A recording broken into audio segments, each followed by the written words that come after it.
Yes, everybody. Hope your beautiful Friday in Hornchurch. I've got the door open for the dog. Hope you're all safe and well. Graham Potter has just finished his press conference ahead of the game on Monday. And I, it's been a weird press conference, I thought. And we'll go through why I think it was a bit weird. But there wasn't really any real discussion about team news, really. It was all about sort of where we're at as a club, and anyway, we'll get to that. The first question was around Lucas Paqueta, and actually it was Darmesh. Press the right button. It was Darmesh who gave the question. Obviously, Sky Sports and Sky Sports broke the news about how FA really wanted to push for a lifetime ban for Lucas ahead of the hearing. Asked about his well-being, his general mind, where his head's at. He says he's fine. He's been disappointed because he's missed games through injury, but has worked hard and trained well this week. The assumption is he'll be back in the starting lineup, but again, that wasn't necessarily given. That wasn't really mentioned as such. I found him no problem whatsoever. He's been really good. He's been with the group and he's given everything in the games he's played. He's done everything he needs to, and he's available again. So that is your team news, really, that Paqueta will be back involved in the matchday squad on Monday. And then really the rest of it was sort of like more about how his view of the club and Newcastle and stuff like that. So he was asked, obviously, off the back of 2 wins, first time we've won back-to-back Premier League games for over a year, and sort of the relative good form. He says, always said the players responded well to us and worked hard. We're doing well, but we're in a working process and there's still things to improve, which they are, of course. Obviously, we've had somewhat of a gap, and it wasn't even a international break. That's obviously coming after the Everton game, I believe. And so we've had the best part of 10, 11 days off. And obviously, we know we had a behind closed doors game to allow Potter to look at some of the maybe squad players in the first team against some of the up and coming academy. That was last Friday. But whether there was a frustration in that because, we're getting into good form and it does tend to happen, then even under Moyes and whatnot, we'd get into a bit of form and then there'd be a gap and then we'd always not pick up that form again. And it would take us a couple of games to get involved. But asked about that, he goes, well, can't do anything about the schedule. Very true. We could, but obviously we got knocked out of the FA Cup, so that's why we couldn't do anything about the schedule. But you've got to work with it. I think the team has done well recovering after 2 tough games and also working hard on the training ground. Obviously, we come into it relatively. Obviously, Newcastle played Brighton at the weekend at St James's Park. Obviously, that was a tough game for them. Asked about Newcastle, our opponents themselves. Obviously, the cup final on Sunday. We play them on the Monday. Will that affect their sort of mentality? We spoke to Ross Twiddell from Cultaholic. That'll be out tomorrow, and he thinks it will be. But from Potter's perspective, I don't think it's a good or bad time to play anyone. You look at the table; they're doing well, and they're preparing for a cup final. They should be preparing with winning a Premier League match. They're not fighting for Champions League for nothing. They're 6th, very congested. That sort of even the top 10 from about 3rd downwards. It's quite congested. So at any point they need to pick up would help their push for Europe next year. But they've got to have it in the back of their minds, don't they, some of these players? We heard from Eddie Howe in the press conference this afternoon, or this morning, really. And he mentioned that Alexander Isak is expected to be involved in the matchday squad.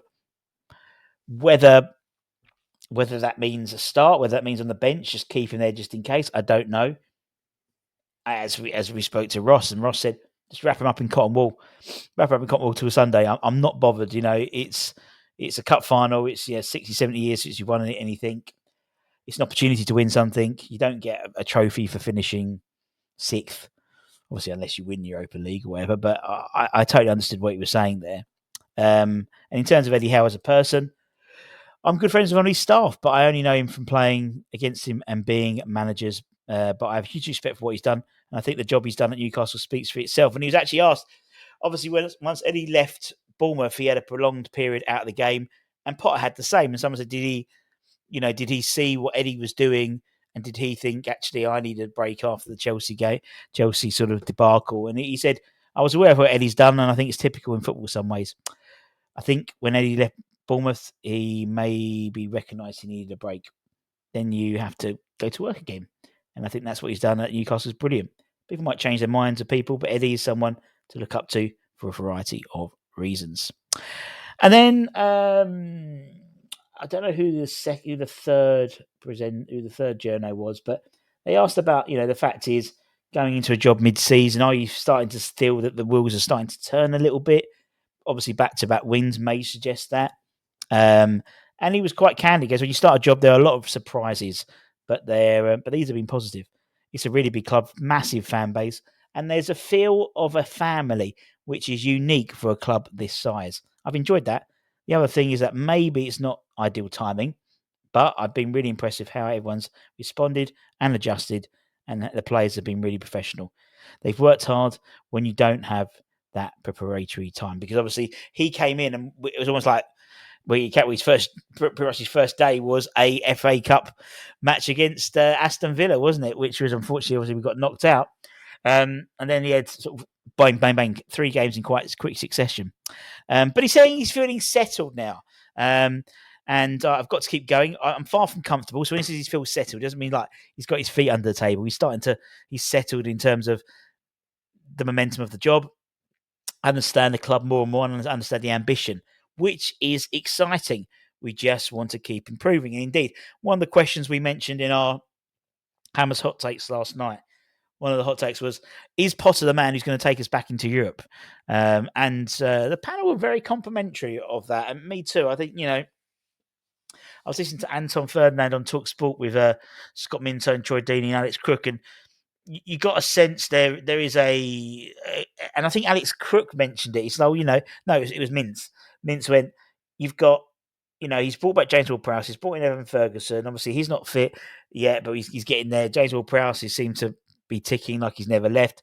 He's bringing in players from the youth academy. That's all really we can ask for, for a mid-season appointment. And it's true. It's true. And one player who he hasn't had available until recently, last couple of games, is Jarrod Bowen. He was asked about the impact of Bowen on the side. And he says it's been fantastic. When you have a number of weeks off, it's hard to expect you to be at your top form.